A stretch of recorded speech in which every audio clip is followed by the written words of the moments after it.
Hello po, water sign, Cancer, Pisces, and Scorpio. Kumusta po kayong lahat? Okay, so water sign, maraming salamat po sa walang sawang pagsubaybay sa ating pong daily horoscope. And kung ikaw ay bago pa lang sa ating channel, mag-subscribe na po kayo. And i-click mo na rin yung ating notification bell para lagi kang updated sa ating mga bagong upload. And sa mga interesado pala guys sa ating private reading, wishing candle, cord cutting, ayan, iiwan ko na lang po yung link ng aking Facebook sa atin pong description box below. Okay, tingnan po natin ano ba yung focus ng energy po ng mga water sign ngayon. Focus po ng energy ng mga water sign. So guys, meron po tayong the Devil. Vice, okay, vice ba to? Vice, temptation, and manipulation. So, siguro ba tungkol din to guys sa kasikatan? Or pwedeng naging greedy. Pwede rin naman guys na masyado guys naging manipulator. Okay? So isipin nyo guys kung saan ba kayo guys masyadong manipulator. Kasi focus ng energy mo to eh. Ikaw yan eh. So pwede guys na ito ha, may distraction. Natatempt ka dun sa bagay na yon. Okay? Or natatempt ka dun sa bagay na hindi mo na guys dapat pang gawin. Eto, may nakikita rin ako dito guys, maaring sa kasikatan din to. Siguro may iniisip kang isang tao dito na masyado naging greedy dahil mataas na siya. Tingin niya sarili niya is mataas na siya.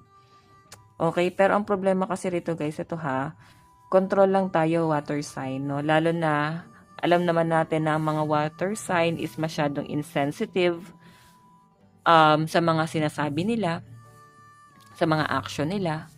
Hindi guys masyadong control. Sobrang guys, straightforward. So, ang sinasabi dyan guys, yun yung kailangan nyo rin guys limitahan. Kung sabihin, kung sa tingin mo guys is, ayan, vlogger ka ba? Sumisikat ka na?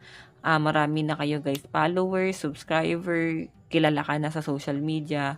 So, ang sinasabi dyan guys, down to earth ka pa rin, no? Huwag ka guys magpapadala sa kasikatan or sa blessing na dumarating sa inyo. Kasi nakikita ko lapitin ng tukso ang mga water sign. Ayan, no? Okay? Maaring ma-impluwensyahan ka ng negative na to. Pwedeng sa pera or madadala ka sa kasikatan or pwedeng sa impluwensya ng ibang tao. Okay? Yun yung malinaw na pinapakita sa akin dyan, guys. Pwede, no? Pwede kang ma-impluwensyahan. So, kailangan nyo dyan, guys, mag-control talaga. Tignan natin, guys.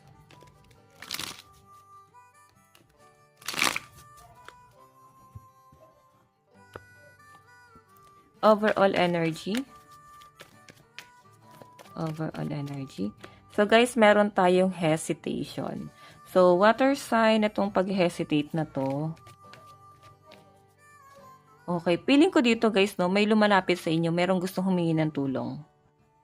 Or maaring ikaw to, gusto mong humingi ng tulong? Or merong gusto magbigay ng tulong sa inyo? Alin man yun guys, no? Nakikita ko dyan guys, maaaring may pag-aalinlangan. Okay? Tingnan pa natin. Meron tayong mask. Meron tayong good news.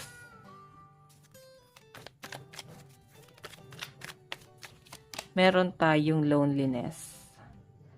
Okay. So guys, ito ha.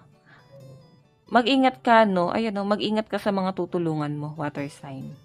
Mag-ingat ka sa mga lalapit sa inyo. Mag-ingat ka rin sa pagbigay ng advice, opinion. Mag-iingat ka. Kasi pwede guys na hinuhuli ka, hindi ikaw eh. Pwedeng meron sila guys gustong malaman sa inyo. Information.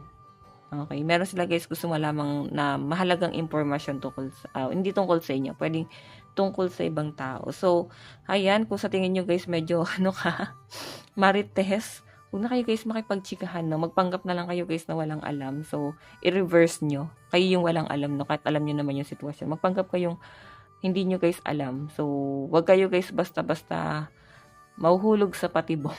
Ayan. So, guys, meron din ako nakita rito na ayan. Maring may good news na paparating sa inyo. Surprise. Pwedeng blessing. Ano ba to? Pregnancy? Or pwedeng email. May paparating na email sa inyo. Ayan, yung malinaw na nakasagap ko dyan, guys. Okay? So, ito guys, loneliness na to, pwedeng ma-feel ng mga water sign ngayon na parang nag-iisa ka. Hindi ka sanay. Ang lungkot-lungkot ng energy mo. Yun yung malinaw na nasasagap ko dyan, guys. Hindi ka sanay sa, sa pakiramdam na ganito. So, meron kasi ako nakita rito, guys, na parang na-attach ka sa ibang bagay or sa tao na parang biglang nawala sa inyo, water sign. So, siguro sila yung iniisip-isip nyo dyan. Okay, tignan pa natin, guys.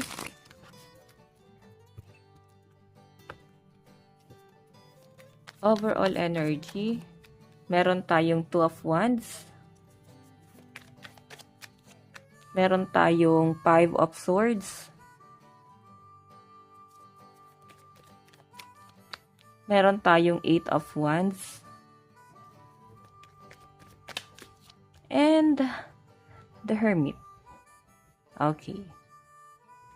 Okay, so water sign itong 2 of Wands, tapos hesitation, kasi parang may inaantay ka.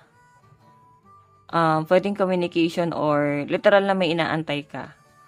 Pwedeng tao, pwedeng pera, trabaho, or kung ano man tong inaantay mo. Pwedeng hindi ka makapag-decide ngayon, water sign.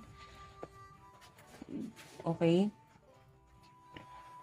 Hindi mo alam eh. Yun yung nasasagap ko rito. Hindi mo alam kung ano yung gagawin mo, kung i-let go mo na ba, or wag mo na guys isipin, wag mo nang pansinin, or wag mo nang antayin, or aantayin mo pa. Parang ganon.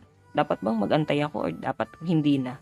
So, naguguluhan ka pa rin. So, ngayon kasi, water sign sa pinapakita sa akin dito, pag-isipan mo munang mabuti. Okay? Pag nag-alangan ka, kagaya niya nagdadalawang isip ka, wag mo nang ituloy. Baka kasi ikaw din yung mahirapan dyan. Okay? So, ito guys, Mask and 5 of Swords. Marami kayo guys marirealize na parang kahit malapit pala sa inyo, pwede kayong saktan. Okay? Or pwedeng marami kayong marirealize guys na hindi lahat ng tao masama sa inyo. Pwedeng marirealize nyo guys yung naging mabuti sila sa inyo or yung kabutihan nila sa inyo. Okay? So, meron tayo guys, good news. Ayan, may paparating guys, no? Ito, pwedeng ito yung inaantay mo. Or actually, parang iba nga to eh. Iba tong nakikita ko. Basta may paparating dito na good news. Pwedeng ito yung hindi mo ina-expect. Tapos yung ina-expect mo guys, hindi ka pa makapag-decide. Tapos dito, biglaan to guys. Okay, may blessing na paparating. So, nasa hermit mode pa rin ng mga water sign. Kumbaga, nandun ka pa rin sa point na parang down pa rin yung energy nyo. Kumbaga, nag-iisip ka pa rin. Nandun ka pa rin sa stress or depressed ka pa rin. Pero sa pinapakita kasi dyan, guys, ito nga yung focus ng energy mo, the devil. Ikaw na ilalagay mo yung sarili mo sa sa lungkot or nalulugmok ka. Okay? So, sabi dyan, guys, parang kailangan mo munang pakiramdaman, okay? Parang damdamin mo lang yung emosyon na nararamdaman mo ngayon. Okay? Parang i-feel mo lang yan, guys, kasi worth it, no? Once na dumating itong good news na to, hindi mo na maaalala to lahat. Okay? Parang normal na lang na nangyari sa buhay niya to. Okay, so tignan pa natin. Advice, meron tayong free will, get out of your cocoon. So, ito guys sa sa madaling sabi, get out of your comfort zone. So, yung iba sa inyong ginagawa nyo, pwedeng, ayun nga, meron kang ginagawa para matakbuhan mo yung problema. Or, siguro nakakabuti rin yun guys, no? Maglibang ka. Pero, ang malinaw kasi na pinapakita sa akin guys, ito mas madalas kasi guys na hindi mo nasusolusyonan yung problema kasi madalas iwasan mo. So, hindi rin guys maganda or hindi rin advisable yung parang tatalikuran mo na lang yung problema. Okay, so guys, ito lang po ang inyong daily reading bukas po ulit. God bless and love you all. Bye-bye.